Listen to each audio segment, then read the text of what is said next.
আজকে রাত্রে ৯টার সময় আমার লগে এরকম সারপ্রাইজ হইব আমি তো জীবনেও ভাবতে পারছি না। তো কিতা সারপ্রাইজ পাইলাম দেখতে হইলে তোমরা পুরো ভিডিওটা দেখতে লাগবো।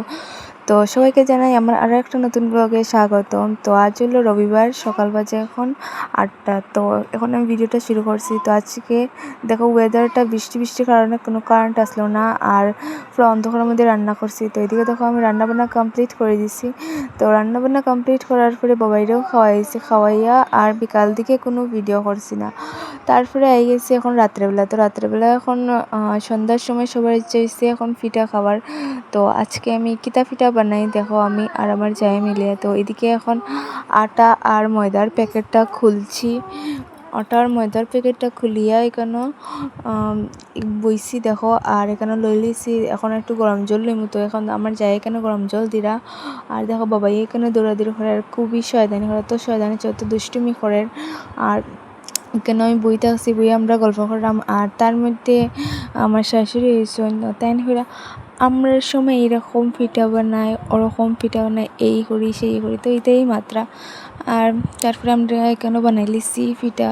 আর দেখো পিঠার আটাটা আর কি মাখি লিছি, মাখি এখন লাড্ডু করবো। আর এখানে রান্না করে খুব বেশি গরম, এটা লেগে আমরা এখন সামনের রুমে যাই। আর দিয়ে দেখো আমার যত শক্তি আছে এই দিন দিয়ে আমি আর আটার মধ্যে এখানে করলাম আর ঠুস টাস করি আর কি তাড়াতাড়ি অনেক। তারপরে দেখো এরকম ঠুস টাস করতে গেলাম, ম্যাজিকের মতো ফিটা হয়ে গেছে। তারপরে এখানেও আমি দিলাইছি স্টিম ওয়াল লাগিয়া। তো এটা এখন স্টিমের ফিটা হইব, কোনো তেলে ভেজা ফিটা নাই। তো দেখো তারপরে স্টিম ওয়াল লাগিয়া কত সময় রাখছি। আর রাখার পরে আরও এগুলো আসলো বানানোর লাগি। তো দেখো এখানেও বানাইরা তারাও, আর আমিও কয়েকটা বানাইছি। বানাই এখন আমি দেখলাম এখানে স্টিম হয়েছে না, আর লাস্টে কয়েকটা রয়ে গেছিলো, তো এটা দিয়ে লুচি বানাই লিছি। আর লুচি বানাইয়া এখানে দিলেছি বাবাইরেও আর তার বাইরেও দেখো। আর লুচিটা কি সুন্দর ফুলকো ফুলকো হয়েছে, আর ফুলে ফুলে উঠছে, আমার তো খুব বেশি ভালো লাগছে। আর এদিকে দেখো হেও বই গেছে খাইতে, আর তার তো খুব বেশি ভালো লাগে এরকম তেলে ভাজা খাইতে লুচি পিঠা। তো তারপরে তারা এদিকে লুচি খাই লিছে, আর এদিকে পিঠা হয়ে গেছে, স্টিম হয়ে গেছে। আর দেখো কি সুন্দর হয়েছে গরম গরম, আর খুবই টেস্টি আসলো এই পিঠাটা।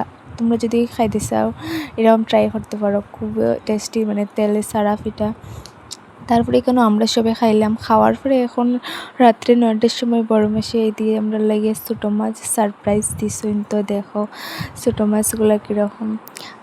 আর এই মাছগুলো আমরা দুইজনে খাটতে খাটতে পুরো রাত্রে 10টা বাজে। এদিকে দেখো লাল শাক, আর কি সুন্দর লাল শাক এতে কে কে ভালো পাও সবাই কমেন্টে জানিয়ে। তারপরে দেখো রান্না হয়ে গেছে, আর এদিকে